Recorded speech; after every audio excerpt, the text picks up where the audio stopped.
Well, I will say that my eyebrows rose to the ceiling when I heard that the Secretary of Justice outright refused to obey a TRO because law students are taught that when the Supreme Court issues a TRO, it's like God has issued a mandate. You have to obey immediately.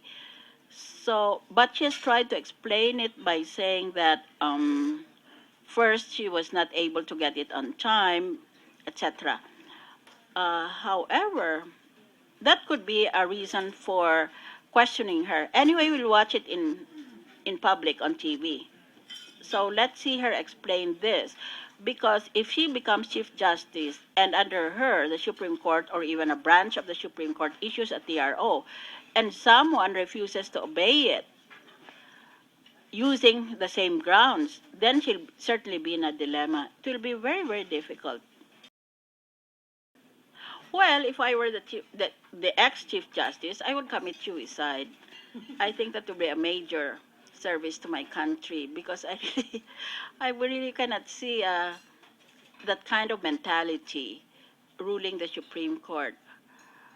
Well, anyway, the Pinoy administration is in a dilemma there. If it appoints a person too closely associated with the president, then people will say the impeachment trial was just a melodrama. It was simply meant to remove somebody in favor of somebody better controlled by Malacanang, and there is now reasonable doubt on whether the man was really guilty. But at the same time, the president will want to have control, if possible, of the Supreme Court. That's the dream of all presidents. Sino, ma'am? Can you name? No, because maybe he might not like it. Ma'am Clue. Uh, it's a male, and the tip is that, how do you say in Tagalog? Maamo ang mukha niya.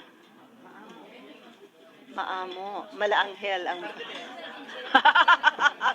I heard his name, but I will not confirm it. Ah,